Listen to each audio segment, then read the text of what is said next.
where you scream to watch that, watch this, and I'll dive down through this hairy flesh. Hi, and welcome to Watch This. I'm CJ Johnson. It is the last day of June as I'm shooting that. Here in Australia, we say it's the end of financial year. It's also the depths of winter. It's a little bit chilly here in Sydney. Anyway, 6 months into the year, I've thought, why don't I tell you my top 10 films thus far of 2017. Now, let me just clarify a little bit how I've drawn up this list. I have not included any of the films that were in the major Oscar discussion.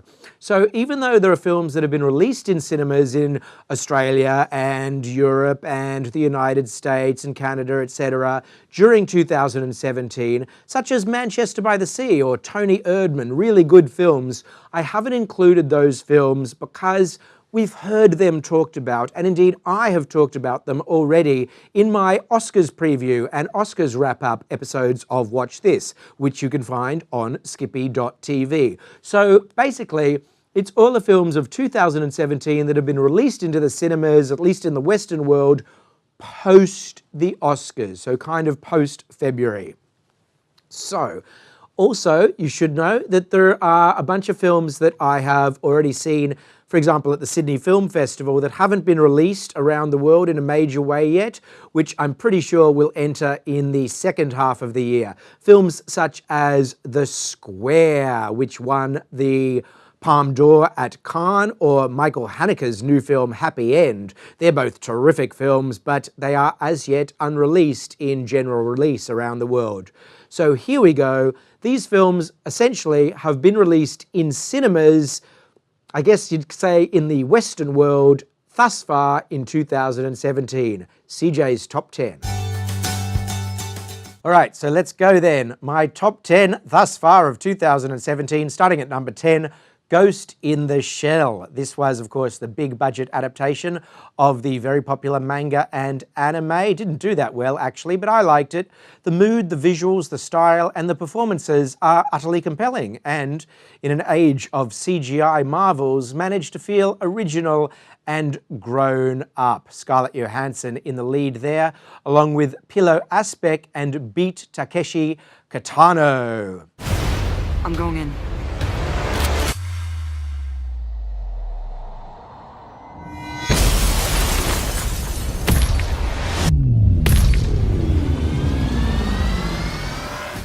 Following up number 9, another big sci-fi extravaganza, Alien Covenant. Sir Ridley Scott remains a true master of cinema. The filmmaking craft on show is astonishing. The visual and aural atmosphere is beautifully tied into the aesthetics of the original Alien.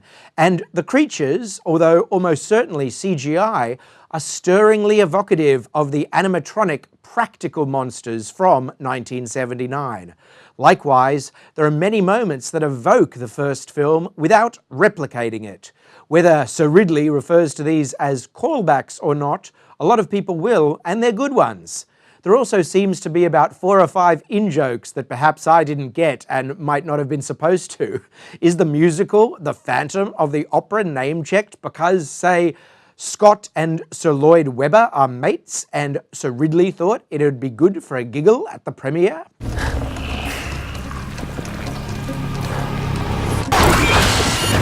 My number 8 is possibly still at the cinemas as you're seeing this, if you've caught this episode as it drops, Lady Macbeth.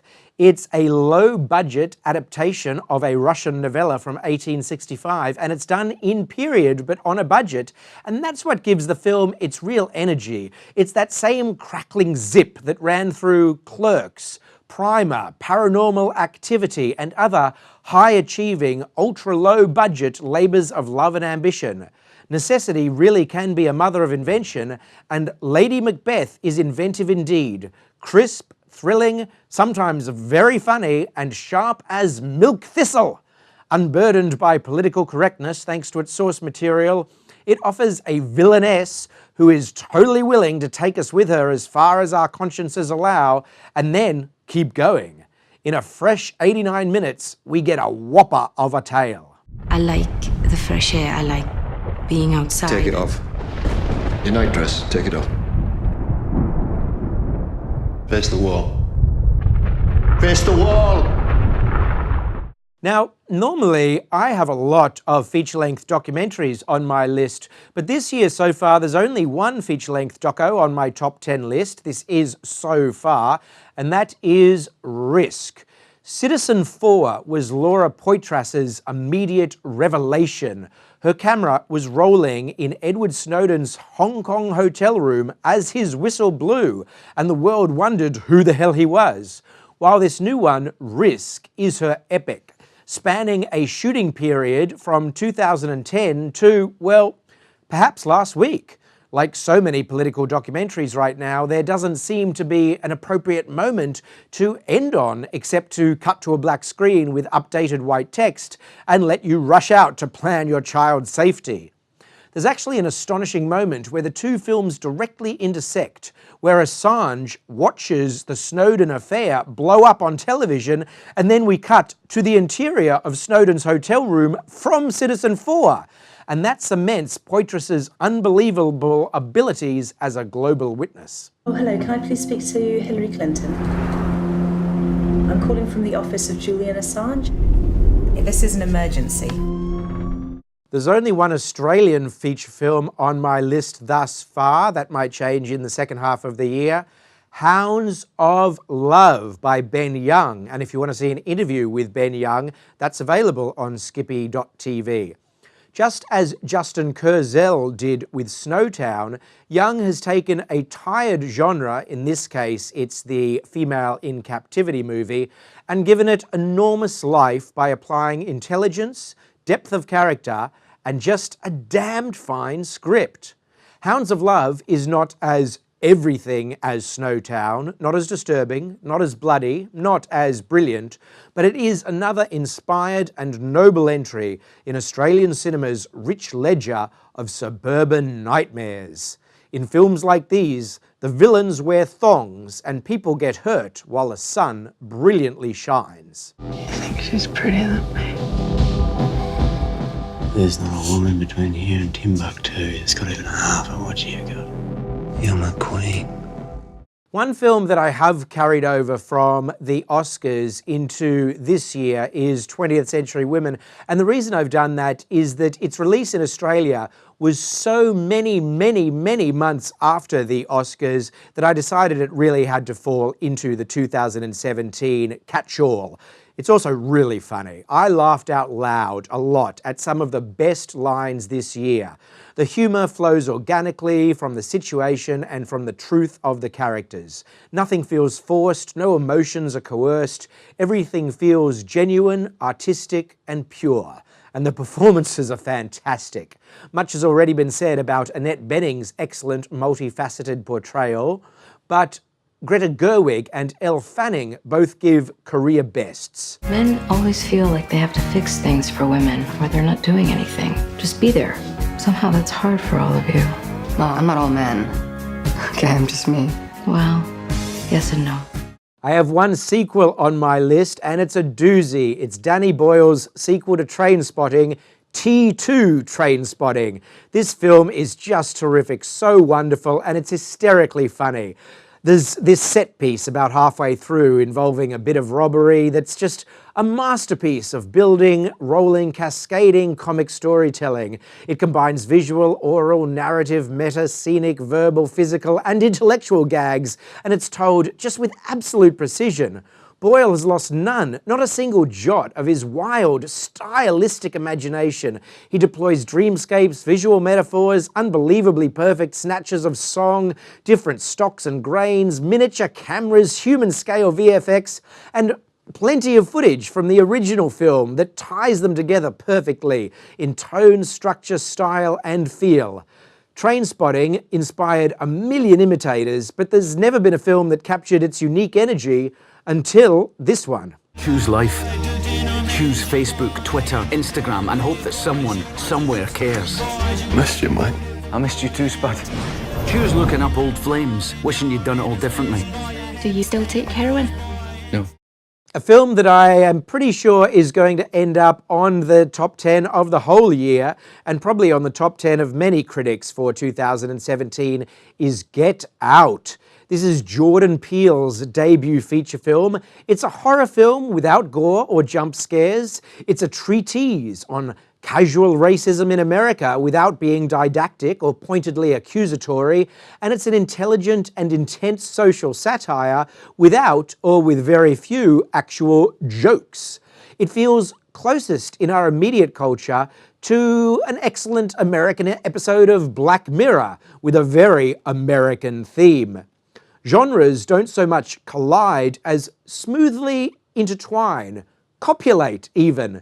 And like Black Mirror, but unlike a lot of American horror cinema, everything has a point. This is a film with something to say, which uses pure entertainment to say it, which is its genius. You're constantly too creeped out to realize you're actually learning something. Do you smoke in front of my daughter? I'm gonna quit. She'd take care of that for you. How? Hypnosis. I'm good, actually. My runner-up for Best Movie thus far of 2017, Personal Shopper. This movie is great value because it's at least 3 films in one: Ghost Story, American in Paris workplace drama, and vaguely Hitchcockian thriller. We first meet Kristen Stewart's character, Maureen, such an intriguing old-fashioned name for someone so young and hip, and Stewart wears it beautifully and a touch ironically, as she spends the night in a secluded house in order to see if it's haunted. This scene, played straight and with a ghost, seems almost shockingly literally genre. Is director Olivier Assayas really going there? The short answer is he is, but he's going other places too, and the movie keeps shifting gears with highly engineered precision. It's really worth checking out. Personal Shopper, my number 2. Kira? I'm just gonna drop these bags for you, okay? Hey.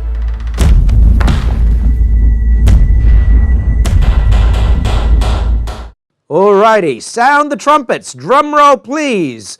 My favourite film thus far at end of financial year 2017, halfway through, winter time in Sydney, beginning of July, Raw.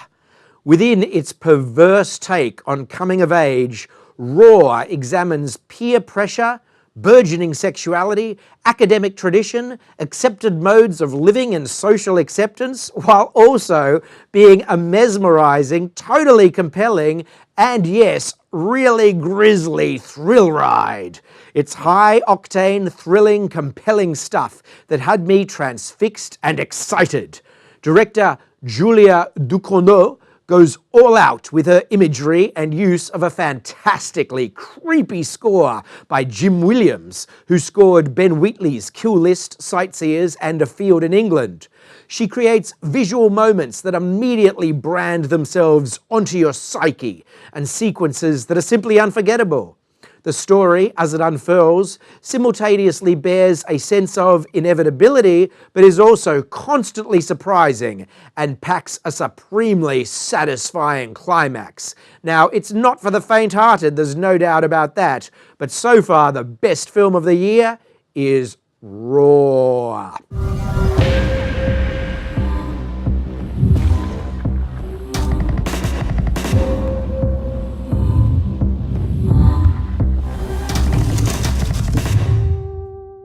So there you go. Some of those films might still be in cinemas in your neck of the woods, such as Lady Macbeth. Some of them are definitely out now on DVD or VOD, and some of them are probably coming out in those platforms over the coming days, weeks, or months. So check them all out. They all have my seal of approval. Thanks for watching. Watch this. Take care.